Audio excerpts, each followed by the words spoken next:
नमस्कार, the officers library के YouTube channel पर एक बार फिर से आप सभी का स्वागत है। आज हम देख रहे हैं इम्पॉर्टेंट फॉर्म्स को। ये फॉर्म्स ईएसआईसी में ब्रांच ऑफिस, रेवेन्यू, रिकवरी एवं मेडिकल रेफरी के लिए रेफरेंस में यूज आते हैं और इन फॉर्म्स के नंबर से आपके एग्जाम में एक दो क्वेश्चन पूछ लिए जाते हैं। तो आपके एग्जाम के फाइनल टच में ये कुछ क्वेश्चंस होंगे जो कि एक दो क्वेश्चन निकालने में सक्षम होगा। स्टार्ट करते हैं। सबसे पहला है ESIC 26। ये आपके एग्जाम पॉइंट ऑफ व्यू से इम्पोर्टेंट है।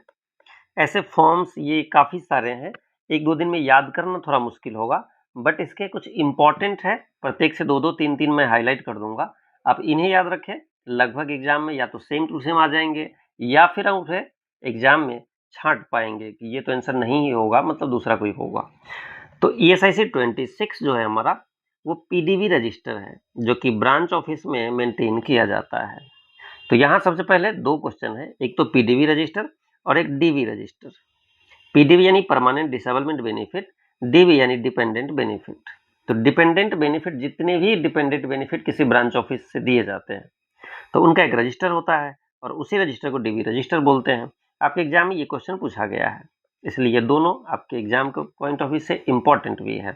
26 PDB और 40 DB। अब इस दोनों में आपसे यदि एग्जाम में कंफ्यूजन हो तो सबसे बड़ी बात है कि PDB और DB में पहले कौन होगा। यदि एग्जाम में याद न आए कि 26 भी हमने पढ़ा है, 40 भी पढ़ा है, अब इसका 40 है या 26 है, ऐसे केसेस में आपको पता होना चाहिए किसी को PDB कब मिलता है। किसी एक्सीडेंट के बाद जब या तो उसके डिसेबिलिटी परमानेंट हो जाए तो उसे PDB मिलता है, लेकिन एक्सीडेंट के बाद यदि ऐसी स्थिति हो कि उस IP की डेथ हो जाए तब उसके फैमिली वालों को डिपेंडेंट बेनिफिट मिलता है। तो ये फर्स्ट क्राइटेरिया है, ये सेकंड यानी बाद क्राइटेरिया है। तो बाद के क्राइटेरिया वाले में बाद का नंबर आएगा 26 और 40, तो ये कंफ्यूज नहीं होना है। दूसरा ESIC 32 wage and contribution record का होता है, वहीं 57 एक्सीडेंट रिपोर्ट रजिस्टर होता है।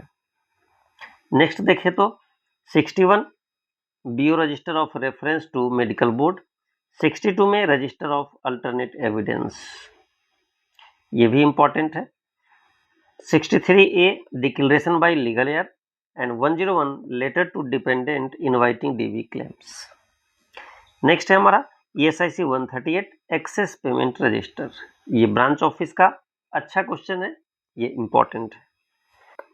नेक्स्ट है ESIC 147 letter to admitted dependent. इससे डायरेक्ट क्वेश्चन तो नहीं आएंगे, लेकिन आप एग्जाम में क्वेश्चन का आंसर छांट पाएंगे, यानी उसे आप इल्यूमिनेट कर पाएंगे। नेक्स्ट, अब यह है हमारा फॉर्म 1 एंड फॉर्म 2। अभी हमने देखा रजिस्टर ESIC 26, ESIC 32, ESIC 40। अब यहाँ हम देख रहे हैं फॉर्म नंबर। फॉर्म नंबर में क्या है, पहला हमारा फॉर्म 1। फॉर्म 1 रिलेटेड है डिक्लेरेशन से, फॉर्म 1A रिलेटेड है फैमिली डिक्लेरेशन फॉर्म से। ये दोनों अलग अलग चीजें हैं। नेक्स्ट फॉर्म 5 देखें तो 5 रिटर्न ऑफ कंट्रीब्यूशन है, जबकि 5A statement of advance payment of contribution, इसमें ये इंपॉर्टेंट है। 6 register of employees, 7 first intermediate या फाइनल सर्टिफिकेट। आज के दिन में 7 या 9 में बहुत ज़्यादा फर्क नहीं है, सेम सर्टिफिकेट इशू किए जाते हैं। वहीं फॉर्म 8 स्पेशल इंटरमीडिएट सर्टिफिकेट। अब आपको पता है कि स्पेशल इंटरमीडिएट सर्टिफिकेट क्या होता है, हमने इसकी चर्चा पहले काफ़ी टाइम किया है। फॉर्म 9 क्या है, claim for SB TDB MB, यानी ये फाइनल सर्टिफिकेट होता है। वही फॉर्म 10 ये आपके लिए इंपॉर्टेंट है, एब्सेंशन वेरिफिकेशन, इसकी भी चर्चा हमने पहले किया है। Form 11 accident book and form 12 accident report from employer. Next form 13 देखें तो डेथ सर्टिफिकेट है, ये भी आपके लिए इंपॉर्टेंट है। ये सब याद रखने वाली चीजें हैं कि फॉर्म 13 यानी डेथ सर्टिफिकेट, 14 PDB का क्लेम, 15 DB का क्लेम। जैसे पीछे हमने देखा कि 26 और 40, इस दोनों में क्या था, पहले पीडीबी आते थे, बाद में डीबी आते थे। सेम यहाँ भी पहले पीडीबी आ रहा, बाद में डीबी आ रहा। तो एग्जाम में जब भी ऑप्शंस ऐसे आए तो आप इल्यूमिनेट इस आधार पर कर सकते हैं। फॉर्म 16 देखें तो claim for periodical payments to DB, जबकि 17 notice for pregnancy for maternity benefit. तो ये भी आपके एग्जाम पॉइंट से इम्पोर्टेंट है। Next form 18 certificate for expected confinement miscarriage for maternity benefit, ये था। Form 19 claim for maternity benefit, ये भी इम्पोर्टेंट है। Form 20 claim for maternity benefit after death of IW. दोनों में डिफरेंस क्या है? ये नॉर्मल बेनिफिट केस की बात है, जबकि इसमें जब आईडब्ल्यू की डेथ हो जाती है उसके बाद फॉर्म 20 जमा किया जाता है। वहीं 21 death certificate in case of confinement for MB. अभी हमने देखा डेथ सर्टिफिकेट, हमने पीछे देखा था, वो हमारा फॉर्म कौन सा था?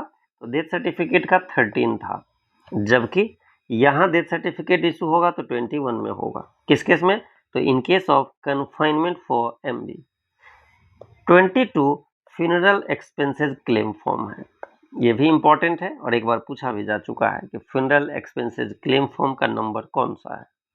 तो 22 होगा। Next life certificate for PDB 23, ये भी इंपॉर्टेंट है।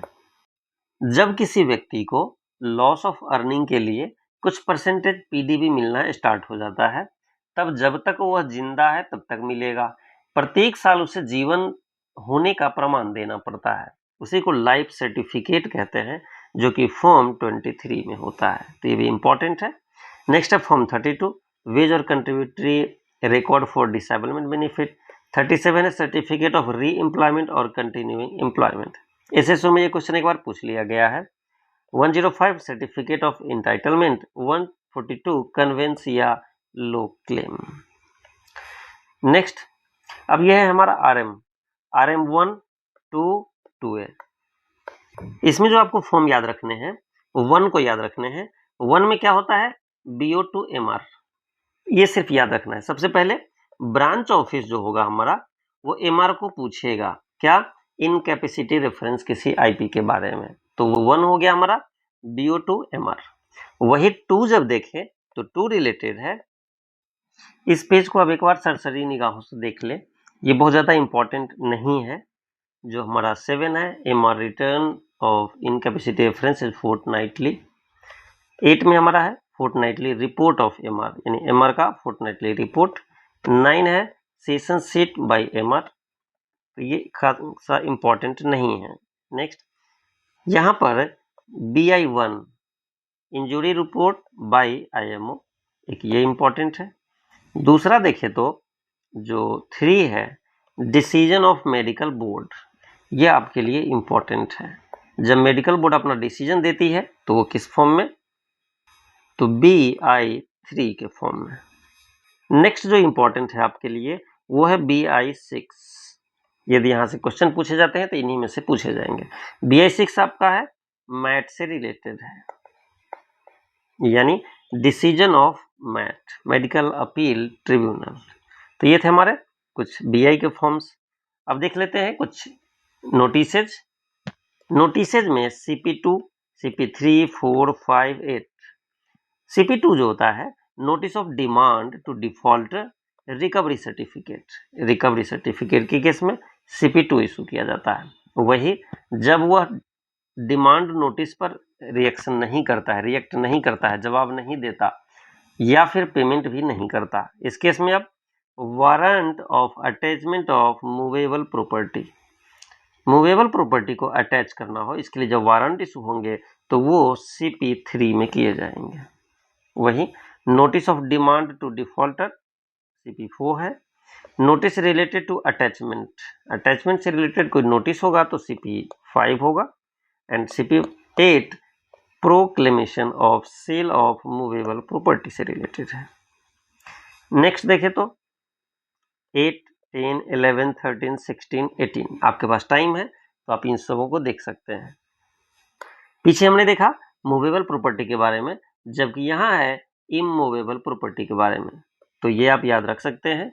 नेक्स्ट देखें तो इस पेज में आपके लिए इम्पोर्टेंट है, CP20 की बात करें तो सेल सर्टिफिकेट है और 21 भी सेल सर्टिफिकेट है, बट दोनों में इम्पोर्टेंट क्या है, यहाँ मूवेबल प्रॉपर्टी की बात है, यहाँ इमूवेबल प्रॉपर्टी की बात है।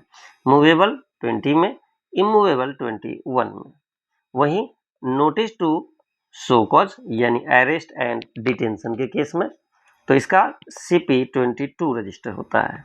वहीं लास्ट हमारा है CP27 जो कि रिलेटेड है वारंट ऑफ अरेस्ट। ये इंपॉर्टेंट है, PYQ भी है, क्योंकि ये क्वेश्चन आपके एग्जाम में पहले भी पूछे जा चुके हैं कि अरेस्ट ऑफ वारंट किस में इशू किया जाता है, CP20, 21, 22 और 27। तो 27 इज द राइट आंसर। उम्मीद करता हूं आप अपने एग्जाम की तैयारी को अच्छी धार दे रहे होंगे और उसे फाइनल टच भी दे रहे होंगे। Thank you. फिर मिलेंगे आपसे किसी अगले वीडियो में। आवश्यकता हुई तो किसी न किसी हेल्प के साथ